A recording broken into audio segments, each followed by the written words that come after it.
Welcome back to Streamline Entertainment, people. We're going to get straight into a video by Just Jenny Benny, and it's the rcmp update. The Royal Canadian Mounted Police have talked to basically a tabloid about updates on Lily and Jack Sullivan, because it's been 10 days now they've been missing. Let's get straight into this. Finally spoken out. So Global News have reached out to them and they finally responded after God knows how many days. And I'm going to read word for word what they've said. So the RCMP have said, I know that everyone's affected by it. Now I can't provide any additional details as I don't want to jeopardise the investigation. But as soon as we have an update, we'll provide information to the public. So I'm hoping that means they have absolutely got a lead, and I hope they know what they're doing. Daniel, of course, has spoken to them as well. Daniel said that he's been working really close with the RCMP to assist with the investigation. He's reiterated what he said before, that they've gone through the house with the dogs, that they've gone around the property with the dog, and he said, I've given them everything they wanted, I gave them my phone, and I've asked for a polygraph exam. So it sounds like the polygraph hasn't happened. I know there's been rumours on here today that he's passed a polygraph, but this is today's news, so it isn't looking likely. So not the update that everyone wanted, but that is all we're going to get from them, I think. I don't think we're going to get anything more from them until either the kids are found, an arrest is made, or something along them lines.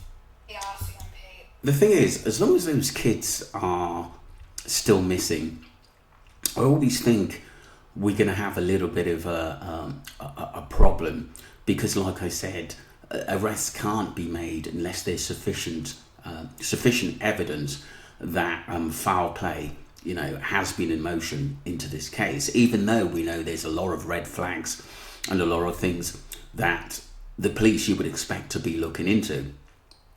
It's very, very strange that a lot of people now are looking at the mother, that she may have had a mental breakdown and did something with the kids. That's more alarming, and that Daniel, the stepfather, might have been colomatized on something and didn't realise what was happening at the time, but is covering for her. There's a lot to this that meets the eye. I'm sort of like 50-50 with Daniel. I think the feeling I get from him, he knows more, but he's too scared to say. And that basically Mahalia, she basically wears the trousers. This is what I think, to be honest with you. Let me know your thoughts. That was part one, people. We're going to move on to part two. And this is Jordanian conjure. Jordanian, should I say, conjure, and she's a psychic reading remote viewing on Lily and Jack Sullivan, and it's quite interesting, some of the stuff she has to say. I know a few sleuths have covered her, but like I said, I do want to go back through some of the stuff she said, because it was interesting. If I do pause, it's just to make a comment. Hi guys, so I'm here with a requested channel on Lily and Jack Sullivan, the two missing children from Nova Scotia. So before I get into this channel, I do want to say, as in all my videos, that this is for entertainment purposes only. However, I do take cases like this pretty seriously. Let's get into what I saw. For starters, I don't believe that the father was involved whatsoever. From what I can see, the mother had everything to do with this. I feel like the mom is going through some sort of manic, depressive sort of episode that should be diagnosed, should be treated, whether this is... It's possible, because like I said, the kids have got their own problems as well with mental health, and that should sort of be taken into consideration. Maybe she couldn't cope, maybe Daniel wasn't helping her as much as what he should do. There's people talking about that they were regular recreational rug takers. That couldn't have helped as well. Who knows?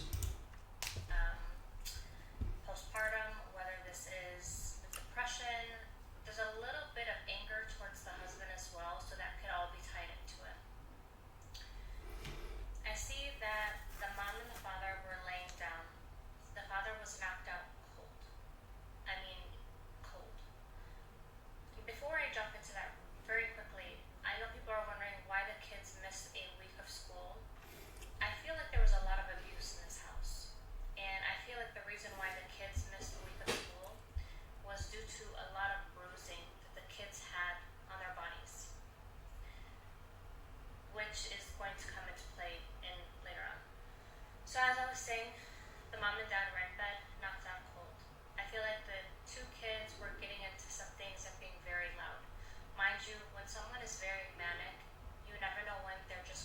snap or have an It's very episode. true. And this is kind of what happened. I feel like the youngest, which I believe was Jack, he was being very loud, doing what kids do. And I see that she was whooping him very harshly, very bad. Could be with a So belt. technically, she's saying the mum had woken up in a bit of a temper, in a bit of a mood, and basically had had a mental episode and started beating the kid and hit him with something. That's what she's technically saying. Could have been with something. Very hard whippings. And I see she grabbed something and hit him in his face, and he fell to the. Don't know if that was some sort of confirmation, but he fell, hit his head, and was unconscious.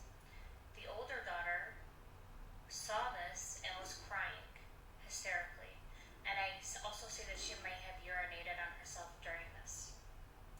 So even though the youngest child was knocked out and was unconscious, I think she thought that he was gone, but he was still alive. So then I feel that she took him to the lake or the river and drowned him. I know that's so sad. She drowned him, but she didn't keep him in the water. It's almost like, I didn't have the right words to say, but just drowning him until he was gone. It showed her coming back into the home, taking the oldest daughter. I saw her crying to her and telling her that she's sorry, and then taking the daughter and doing the same thing to the daughter. So she drowned both of them. However, she didn't keep their bodies in the. I mean, it's pretty bizarre that she would come back and do the same to the other one. I'm not too sure about that, whether I'd go along with it. You would say that she'd got both of the kids out there, but with both of them, with the oldest, Lily, crying and being hysterical, surely someone would have heard something. It is, like I said, some of these psychic readings, some of them are correct on a few things. I've looked at cases over the last 10 years that some of the psychics have worked around. But I do think this is a bit far-fetched. But like I said, you never know when the truth comes out. The water. She took them. Alright, we are working with no light here. She took them then and placed them somewhere else, not far from the home. I want to say, so she took them from the water and placed them what looks like in the woods.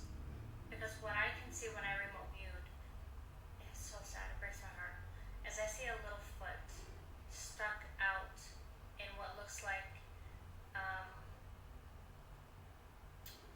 not grass, but maybe leaves, sticks, something that she's covered the kids with, both of them together. She went back into the house, climbed into bed with the husband, and acted as if nothing happened. Mind you, she is manic. When he woke up, I feel she started to ask him, the kids are quiet, what's going on?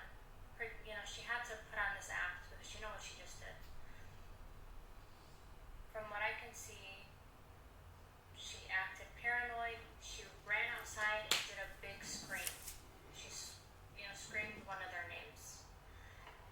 And I feel like the father has a lot of guilt because she threw a lot of manipulation towards him, saying, well, if you weren't knocked out or if you weren't asleep, maybe this wouldn't have happened. This is your fault.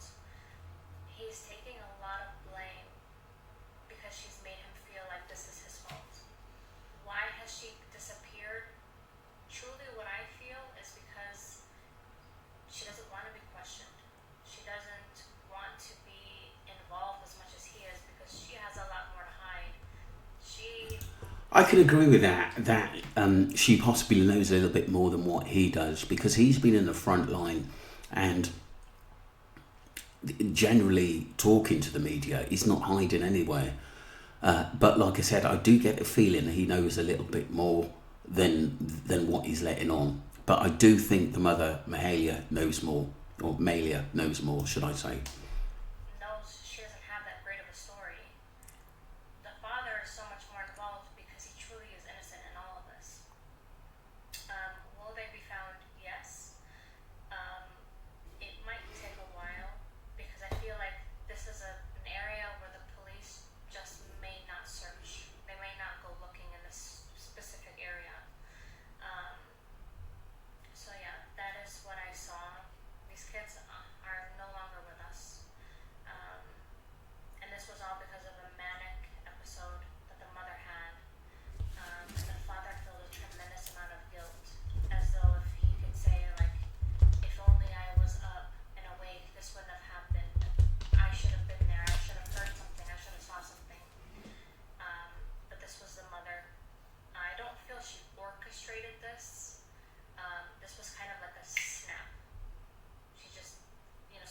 brain just altered. And again, the kids missed school not because they did this a week prior. No, this was because they had a lot of bruising on the body. And the one thing I will say is the father is not, the children being abused at home is not something he's not aware of. So there was a lot of abuse in the house. The father is a little off, but the mother is pretty crazy. And So that was Georgine Conjure. She made some really good points there. I do believe that there was some kind of abuse to the children and they weren't looked after properly. I'm just wondering whether the social services have got any, their version, should I say, of the Canadian social services that got anything of past things that had happened to the children. You know, had they been taken away before? We don't know, but that would be interesting. Some interesting points by there. I do think it was far-fetched when she said that she took one of the kids basically, to the, stream or river and then came back for the other one. I think if she were going to do something crazy, should I say, I think she would have taken them both, but wouldn't have. There's a possibility something happened in the house and basically they had to get rid of them. That's more of a possibility while they were unconscious, I think. That's a scenario I probably would go with if there is foul play in this case. But that's my theory, and it's only a theory. Let me know what you think, people, of what Jordanian Conjure said. Do go and subscribe to her. I do think that she made some good points as well. And subscribe to myself, Streamline Entertainment. Thank you very much. We continue to give you updates on this case.